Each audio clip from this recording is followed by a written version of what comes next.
Very pleased to introduce Gerald Celente, his TrendsJournal, History Before It Happens. Very interesting read. Gerald, welcome to Winning on Wall Street. Oh, thanks for having me. Okay, so give us a little history before it happens.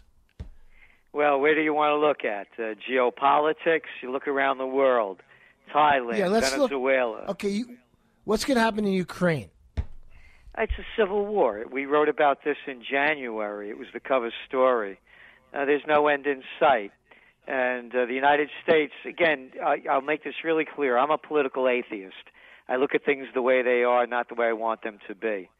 And if anybody really wants to see the story of Ukraine, I suggest they consider going to Paul Craig Roberts, paulcraigroberts.org. He was the former Assistant Treasury Secretary under Ronald Reagan, and his writings are in the TrendsJournal as well. This was fomented by the United States, and anybody, if they want to take the time, all they have to do is go on the Internet, Google in Victoria Nuland, N-U-L-A-N-D, the Assistant Secretary of State, and there she is, December 13th, 2013, not ancient history, at the National Press Club saying that the future of Ukraine is with Europe. They should follow the path set forth by the International Monetary Fund. Now check it out. Over her left shoulder is a big sign sponsored by Chevron. And then we just saw this past week, Hunter Biden, the vice president's son. Right? Right. You know about that one? Oh, and you know about our Secretary of State, John Kerry, his stepson, Christopher Hines of the Hines Fortune, his roommate and partner, also on the board, Devon Archer of Burisma, the largest energy company in Ukraine. So the United States is behind this, and Europe. They've overplayed their hand. Russia has Crimea. That was the prize that they wanted. There's no end in sight to this. And, by the way, you don't do this kind of action when you have economic instability in the region, because Europe isn't doing so hot. I know. We're talking to Gerald Celente, his TrendsJournal. Go there, TrendsJournal.com. Incredible forecasting worldwide. Very, very interesting. Let's talk about your trip to Russia. What happened there? Oh, no, I didn't go to Russia. Oh, but you were on the Russian media. Oh, I'm on Russian media all the time. I'm on Russia Today. I'm on Russian Broadcasting TV. And they let me say whatever I want. So now I get hate mail all the time that I'm anti-American. Well, guess what? The prostitutes in America only want the party line. They don't want to hear anything different. And you go back to the Iraq War. The numbers are there. ABC, CBS, NBC, NPR. It was like something 397 for the war, one opposed, and about 10%, on the fence. So this is propaganda supreme, and it was building up, by the way, before the problems in Ukraine. All you have to do is go back to the Olympics. Hey, they're shooting them dogs over there in Sochi. Right. Hey, don't get on the airplane. Toothpaste bombs. Yeah, how about Tampax missiles? Who can make this stuff up? And then you keep going on. Yellow water. Haven't had the facilities ready yet. Homophobes. And then by the time the Olympics started, 57% of the Americans thought there'd be a terror strike, and the Americans looked at Russia at the lowest point since 1994. So anytime I'm on that people don't like what they believe in, the indoctrination that they keep shoving down our throats, let us not forget Saddam Hussein has weapons of mass destruction and ties to Al-Qaeda. Hey, isn't it beautiful over there in Libya? You're thinking of going there for vacation this summer? You remember the humanitarian mission by the Nobel Peace Prize winner? So the United States is destabilizing the world. It's one military intervention after another that is costing lives and money and no rewards. It almost seems like the president has no bearing on the policy. It's coming from somewhere else. I'll tell you a story. I mentioned Dr. Paul Craig Roberts, Assistant Treasury Secretary under Reagan. He could bring in the director of the CIA, and question him under oath. I'm looking at the paper one night, and he called me up. I said, Craig, I'm looking at Obama and his national security team. I said, are these the people actually making the decisions? So to answer your question, and he said yes. He said people don't want to admit what they see.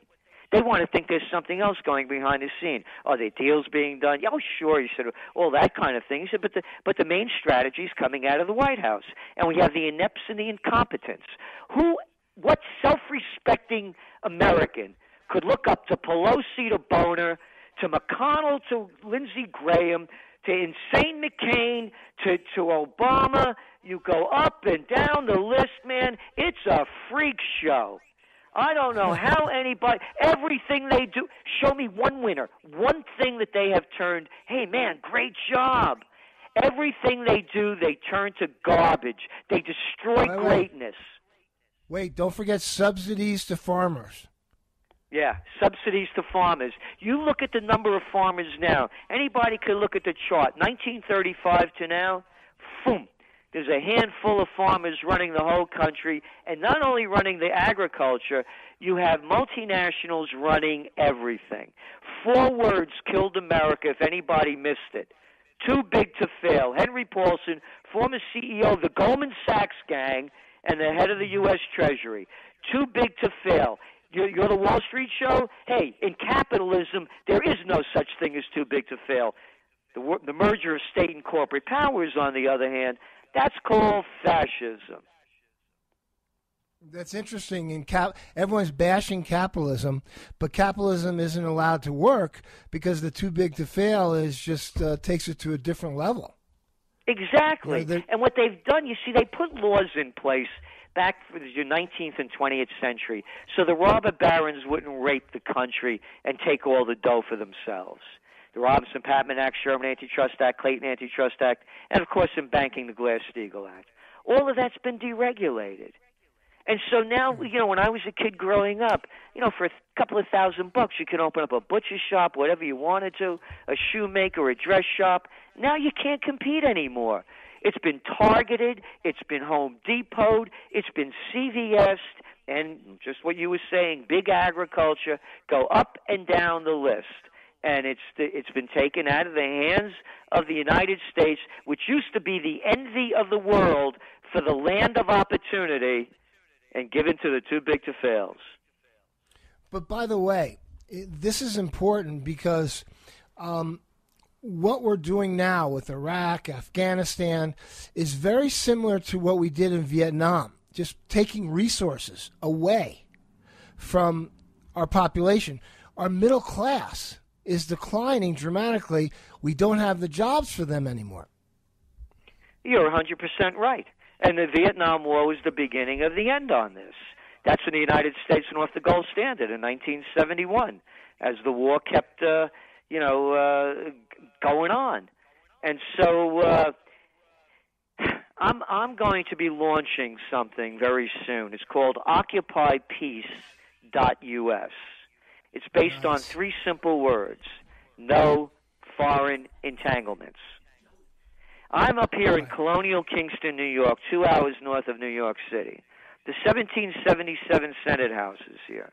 This was the first capital of New York. There's more stone buildings here predate the Revolution than anywhere else in the country. Every one of the founding fathers, beginning with Washington's farewell address: no foreign entanglements. Who are these clowns to say, hey, I go to Harvard, I go to Princeton and Yale. Obama, what's his name? Washington, man, he didn't know anything. Either did Franklin. Jefferson was a jerk. Screw Madison and the hell with Adams. I know more than they do. Do you think the world wasn't at war back then? The founding fathers knew the direction this country should go in, and the Democrats and Republicans have taken in a total different direction. After every war, the military used to be nothing. We got to run. Gerald Celente. Go to his website, TrendsJournal.com. Brilliant and incredible. Thanks, Gerald. Hey, thank you. All the best.